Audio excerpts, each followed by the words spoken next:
जिसे 600 पर्वर 9 पद।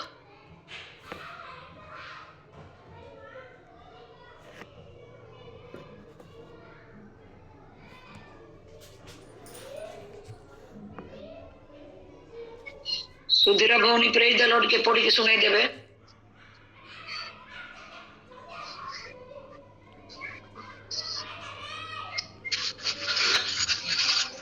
Praise the Lord.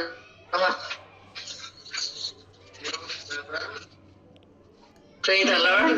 Praise the Lord.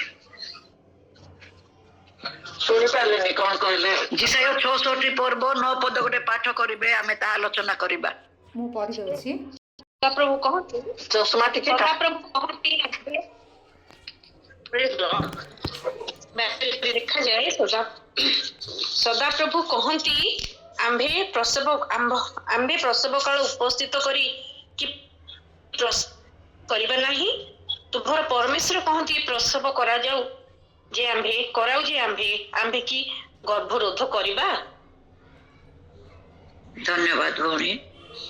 आपण मन तो समस्त डिवाइस रे अछंती किंतु प्रकृति अछंती कि नहीं मु जानि पारुनी एटा प्रभु जानंती। आसंतु जो भौणी जोटा पढ़िले जिसाय 66 पर्व 9 पद सदा प्रभु कहती आम्भे प्रसव काल उपस्थित करी कि प्रसव कराइबा नहीं तुम्हार परमेश्वर कहती प्रसव कराऊ जे आम्भे की गर्भरोध करिबा।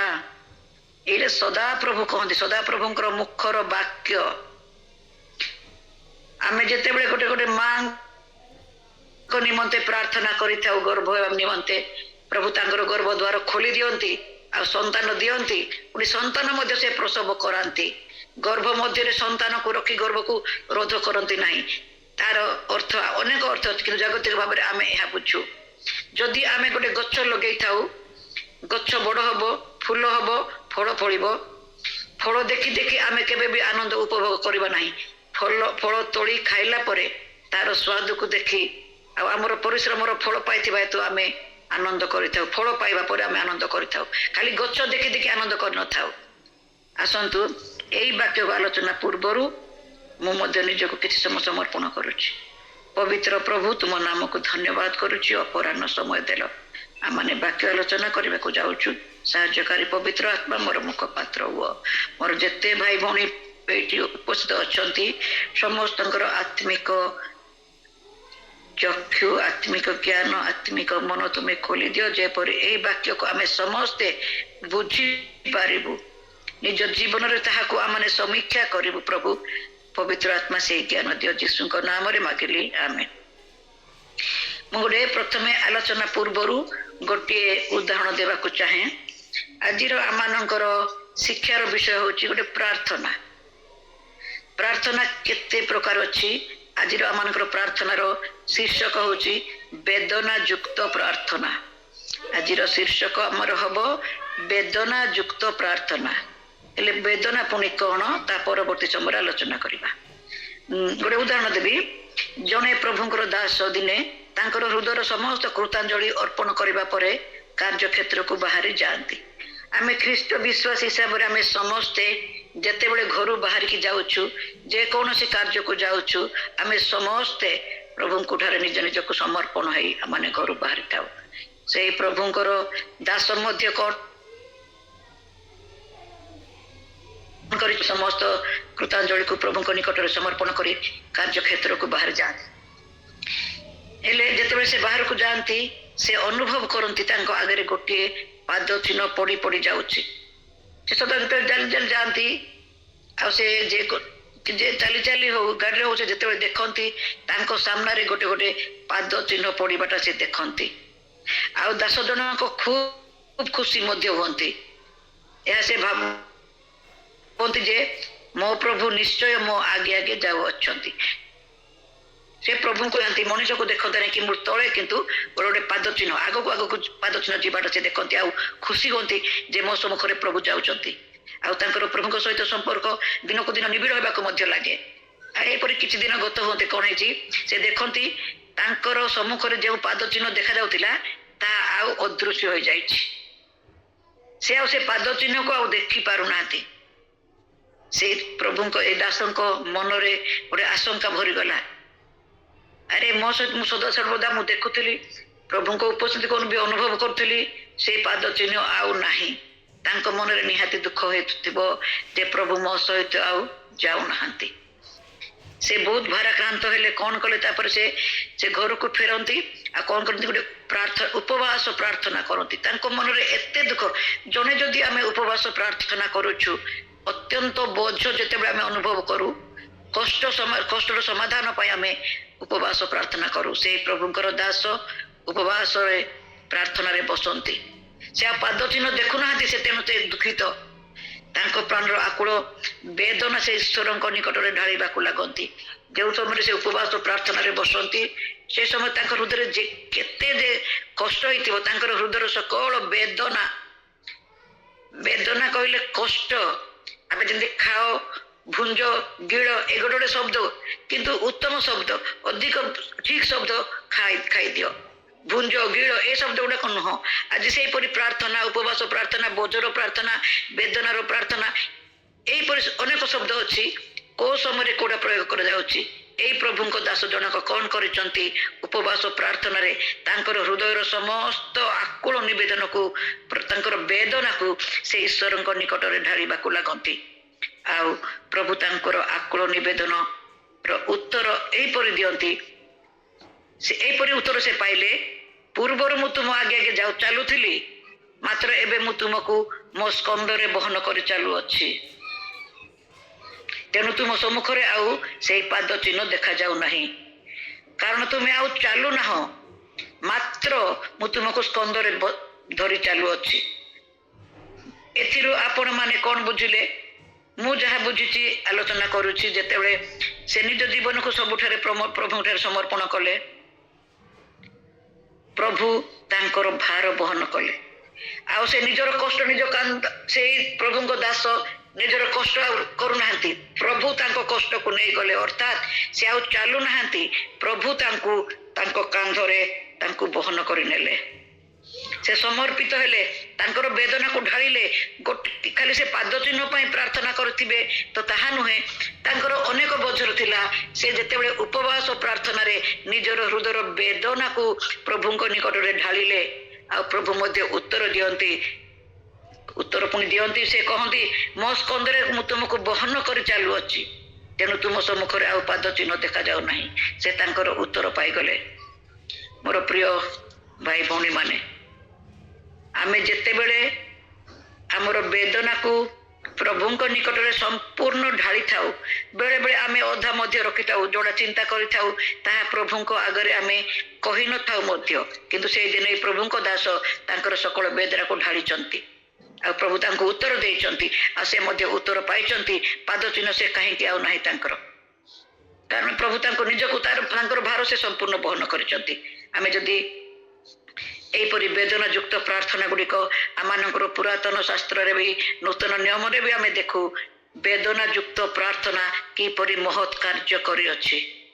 ଯଦି ଆମେ ପୁରାତନ ନିୟମକୁ ପ୍ରଥମେ ଗୋଟେ ଉଦାହରଣ ଦେଖିବା,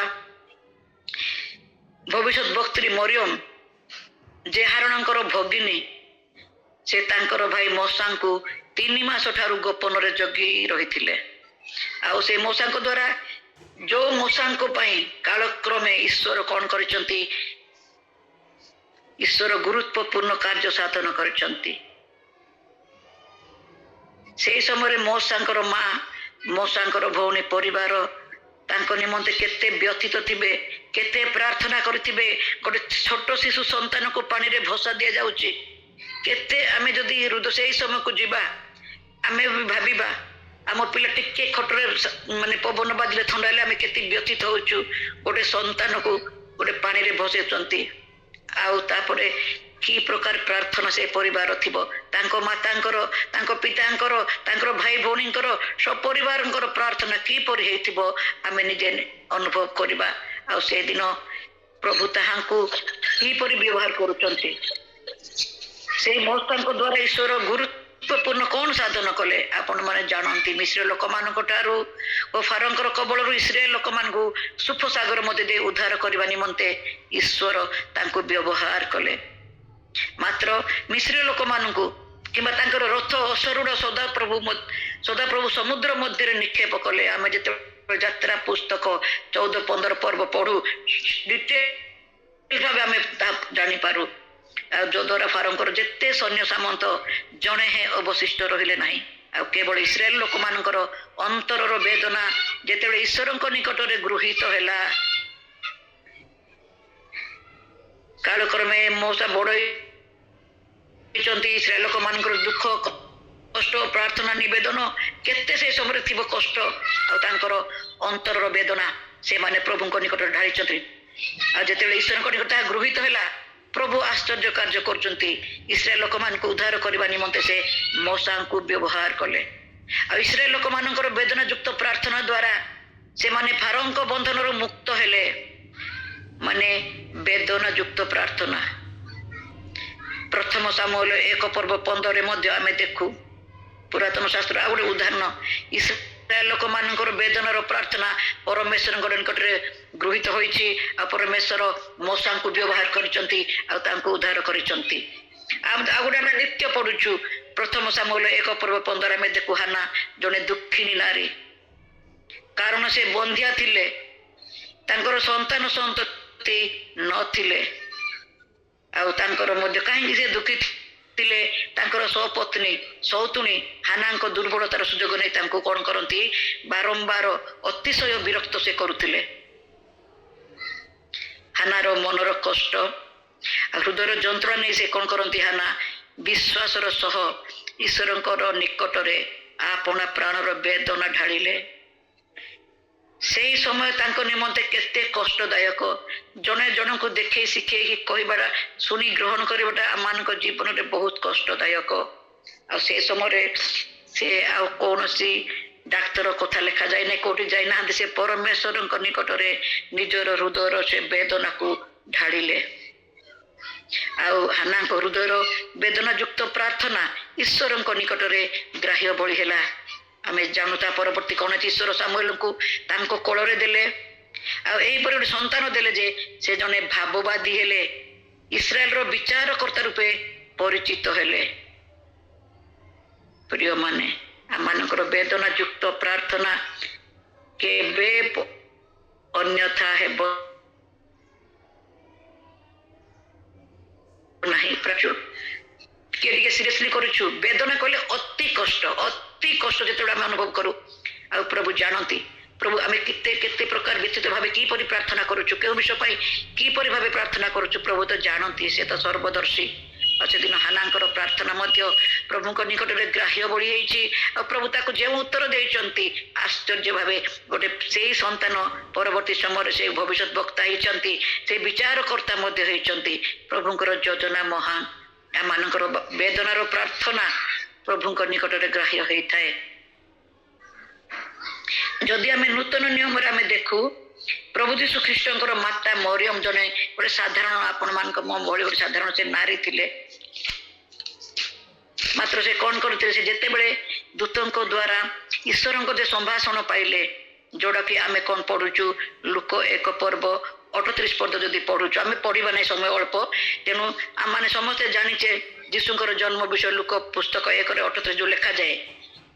ତାଙ୍କର ଈଶ୍ୱରଙ୍କର ସେ ଦୂତ ଯେତେବେଳେ ତାଙ୍କୁ କହୁଛନ୍ତି, ଆଉ ସେ ସମୟରେ ସେ କଣ କରିଛନ୍ତି, ନା ନା ମୁଁ ଏଇଟା ଗ୍ରହଣ କରିପାରିବି ନାହିଁ, ଏହିପରି କାର୍ଯ୍ୟ କରିବି ସେ କହିନାହାନ୍ତି। ଲେଖାଯାଏ ସେ ପ୍ରଭୁଙ୍କ ଦାସୀ, ଆପଣଙ୍କର ବାକ୍ୟାନୁସାରେ ମୋ ପ୍ରତି ଘଟୁ। ଏଠାରେ ମରିୟମ ସମସ୍ତ ଜାଗତିକ ପ୍ରଶ୍ନକୁ ସାମ୍ନା କରିବାର କଷ୍ଟ, ତାଙ୍କର ନାରୀତ୍ୱକୁ ସନ୍ଦେହ କରି ହେଉଥିବା କୁତ୍ସାରଟନା ସବୁ, ଏପରିକି ଅନେକ ସମସ୍ୟାର ସମ୍ମୁଖୀନ ହେବେ ତାହା ଜାଣି ମଧ୍ୟ ସେ ପ୍ରଥମେ କଣ କରୁଛନ୍ତି, ଈଶ୍ୱରଙ୍କର ବାକ୍ୟକୁ ସମ୍ମାନ କରୁଛନ୍ତି।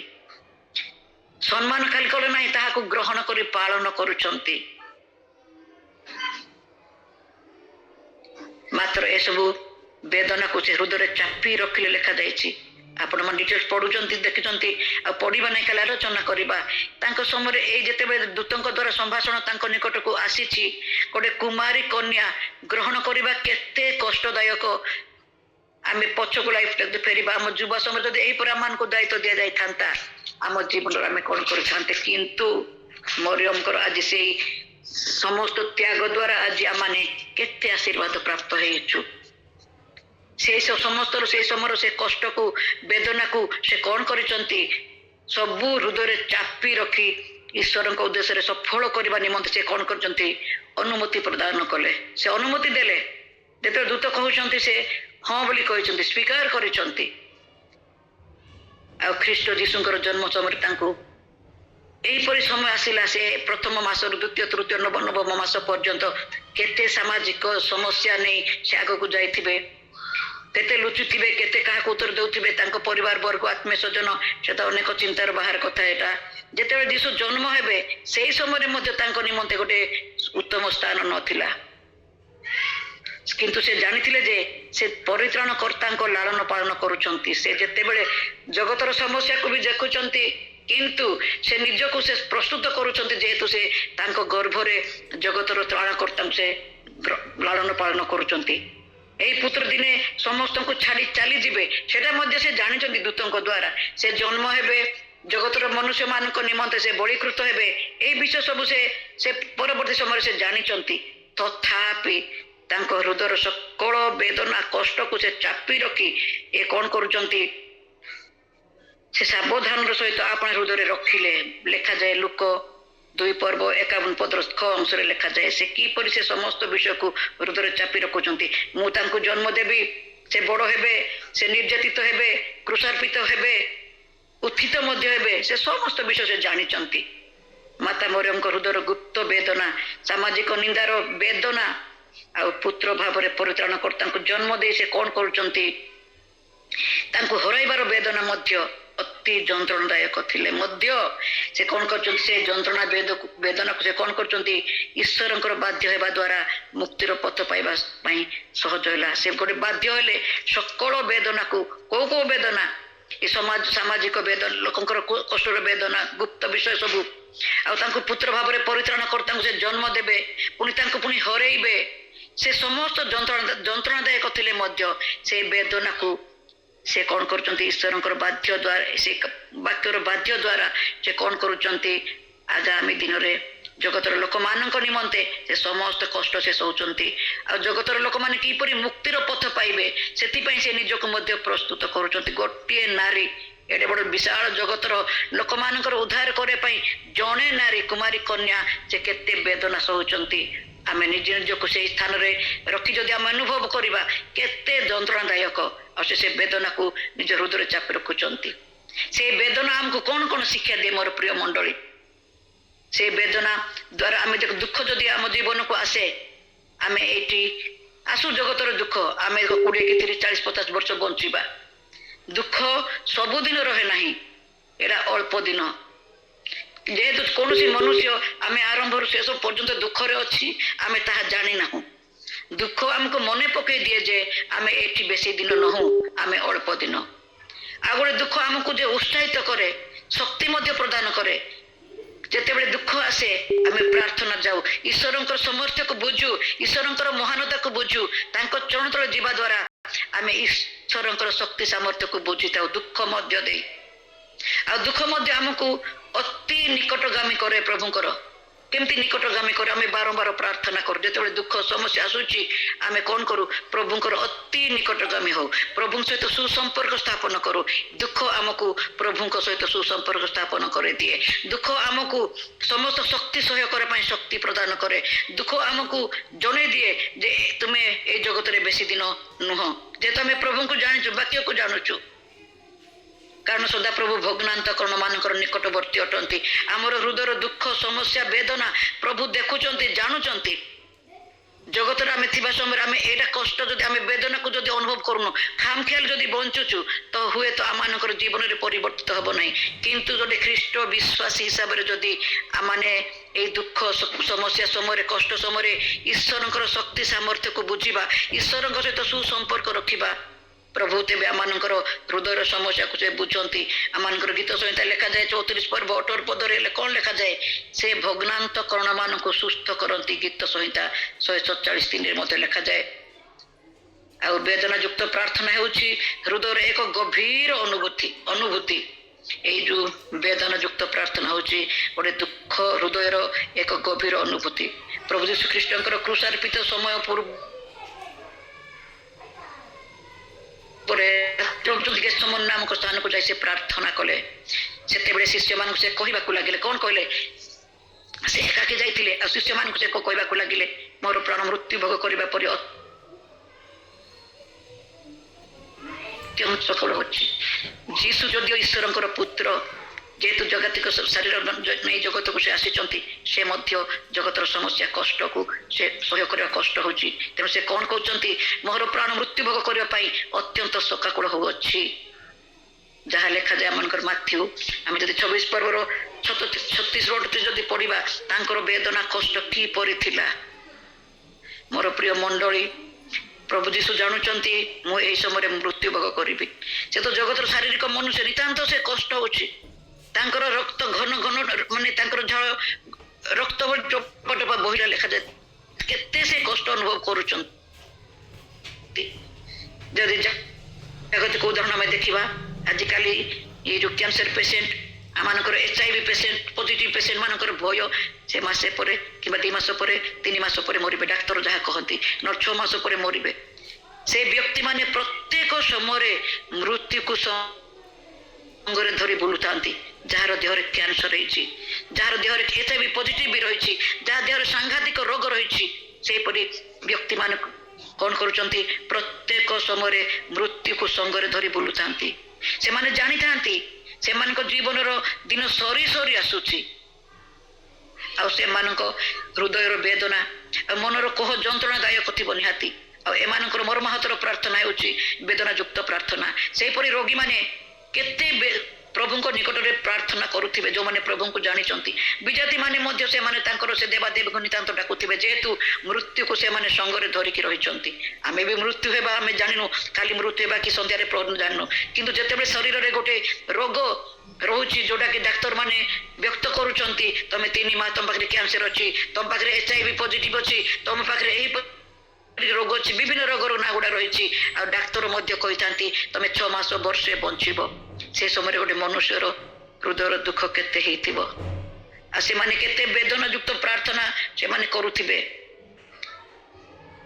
କିନ୍ତୁ ବାକ୍ୟ ଆମମାନଙ୍କୁ କଣ କହେ?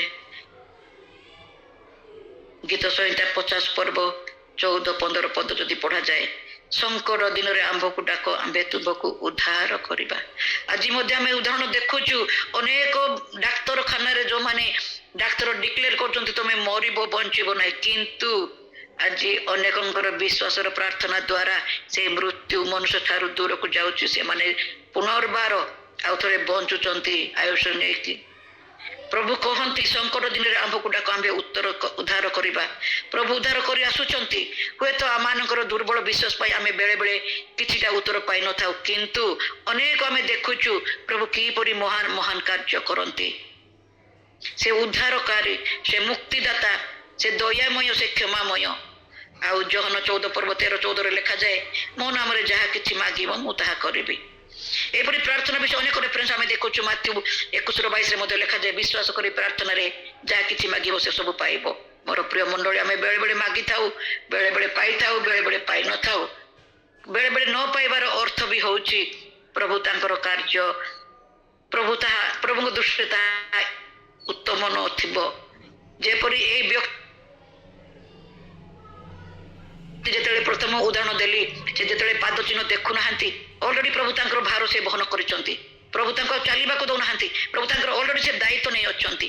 ଆମେ ପ୍ରାର୍ଥନା କରୁ କରୁ, ଆମମାନଙ୍କର ଆର୍ତ୍ତନାଦର ପ୍ରାର୍ଥନା କରୁ କରୁ ପ୍ରଭୁ ଆମମାନଙ୍କର ଭଗ୍ନାନ୍ତକରଣକୁ ଦେଖନ୍ତି, ସମସ୍ୟା ବୁଝନ୍ତି, ଆଉ ସେ ଉତ୍ତର ଦେଇଥାନ୍ତି। ଆମମାନଙ୍କର ଜୀବନ ପରିବର୍ତ୍ତିତ ହେଇଥାଏ। ପ୍ରଭୁଙ୍କର ମଧ୍ୟ ଆର୍ତ୍ତନାଦର ପ୍ରାର୍ଥନା ଥିଲା।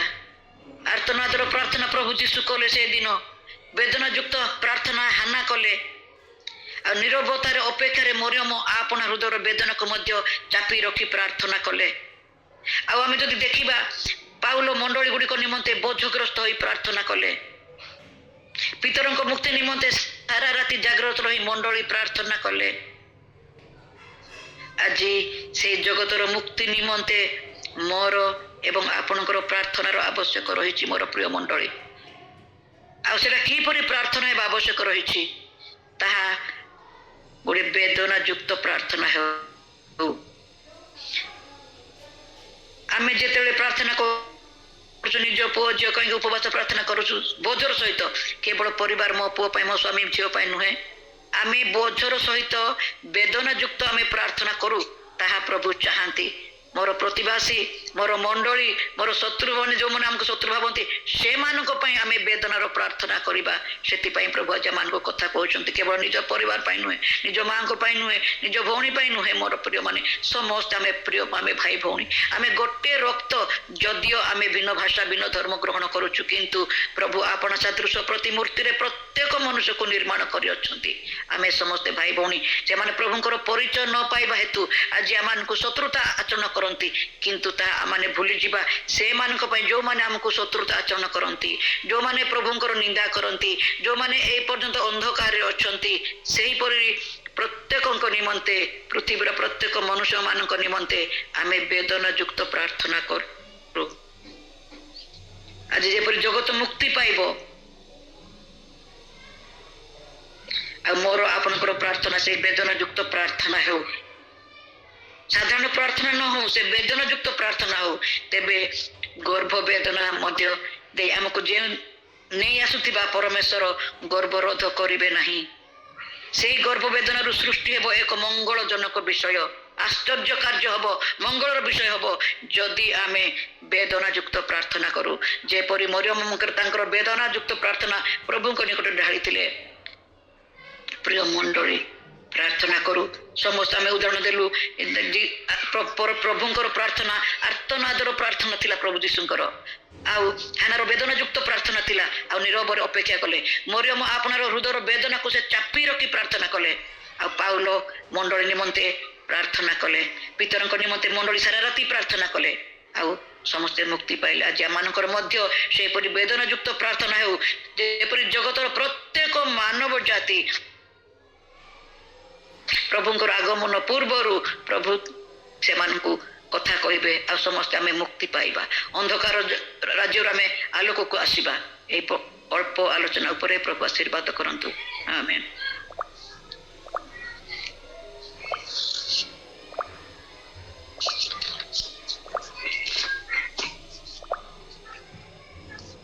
Praise the Lord ସମସ୍ତଙ୍କୁ।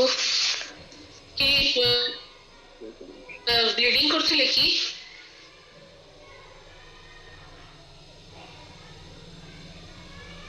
ଜଏନ୍ କରିଛି, କ୍ଷମା ଚାହୁଁଛି।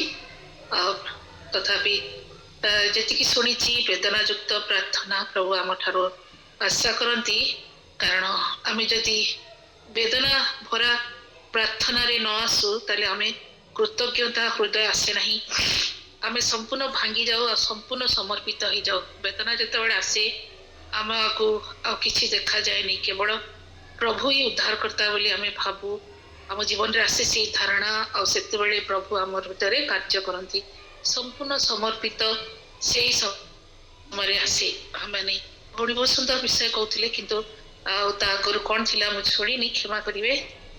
ଆଉ ପ୍ରଭୁ ଆମମାନଙ୍କ ପାଖରୁ ସେଇ ବିଷୟ ଆଜି ଆଶା କରନ୍ତି। ଆଜି ଆମମାନଙ୍କର ପ୍ରାର୍ଥନାର ଦିନ, ତେଣୁ ବହୁତ ନମ୍ରତା ସହକାରେ ଆମେ ଆସିଛୁ। ବିଶ୍ୱାସ କରେ ସମସ୍ତ ଭଉଣୀ ମାନେ ଭାଇମାନେ ଯେଉଁମାନେ ଉପସ୍ଥିତ ଅଛନ୍ତି, ପ୍ରଭୁ ଆପଣମାନଙ୍କୁ ଆଣିଛନ୍ତି। ଆମମାନେ ଆସିନାହୁଁ, ମାତ୍ର ପ୍ରଭୁ ଆମମାନଙ୍କୁ ଆଣିଛନ୍ତି, ଏହା ଜାଣିବା ଦରକାର। କାରଣ ପ୍ରଭୁ ସୁଯୋଗ ଦେଇଥାନ୍ତି ଯାହାକୁ ସେ ଚାହାନ୍ତି, ଯାହାକୁ ସେ ମନୋନୀତ କରନ୍ତି। ଆପଣ ତାଙ୍କର ମନୋନୀତ ବ୍ୟକ୍ତି, ଆପଣ ତାଙ୍କର ପ୍ରେମିକ ଲୋକମାନେ। ଆସନ୍ତୁ ଆମେ ଆଗକୁ ଯିବା। ସୁନ୍ଦର ବାକ୍ୟ ପାଇଁ ଆମେ ଭଉଣୀକୁ ବହୁତ ଧନ୍ୟବାଦ।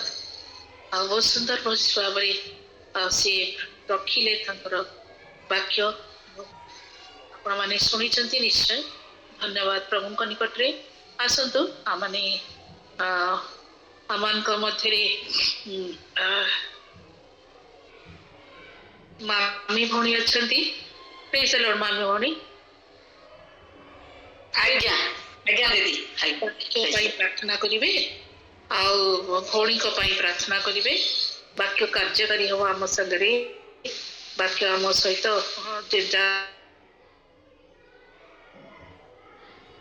ଶୁଣିଛୁ ତାହା ଯେପରି ଆମେ ନିଜ ଜୀବ କରିବା ପାଇଁ ପୁଣି ଉପସ୍ଥିତ ପ୍ରତ୍ୟେକଙ୍କ ପାଇଁ ଓ ଆଗାମୀ ପ୍ରାର୍ଥନା ପାଇଁ ମଧ୍ୟ ପ୍ରାର୍ଥନା ଧନ୍ୟବାଦ। ଆସନ୍ତୁ ପ୍ରାର୍ଥନା କରିବା। पवित्र पवित्र पवित्र पवित्र अत्यंत दयालु पवित्र परमेश्वर प्रभु धर्ममय राजा मंगलमय सदा प्रभु प्रभु तुम्हें महान बापा तुम्हें जीवंत ईश्वर बापा कार्य साधक परमेश्वर प्रभु ईश्वर मुख निर्गत वाक्य कौन शक्तिहीन हुए ना बापा तुम मुख जो निर्गत वाक्य केवे भी शक्तिहीन हेब ना प्रभु तुम्हें जो वाक्य दी कथा कहल आज भौणी द्वारा तुम्हें दया कल अनुग्रह कल आमको आज सचेतन कल बापा आम भाराक्रांत होगी आम वेदना प्राप्त होगी प्रार्थना करूँ हाँ बापा आम खामख्याली प्रार्थना करू ना प्रभु तुम्हें दया कर साहाय्य कर आम गोटे गोटे को प्रभु तुम्हें आउ अधिक सजाड़ी थो आमर मन आत्मा शरीर प्रभु तुम ठार लगी रहो तुम्हें साहाय्य कर प्रभु तुम्हें कहल जे कही मो ठार अच्छी जे मो ठार रहे मु जा ठार रहे से उत्तम फल फले कारण मो बिना तुम्हें मैंने किसी कर न पार राजा तुम बिना आम कि कर न पार दया कर साहाय्य कर भवन को तुम्हें आशीर्वाद कर अनेक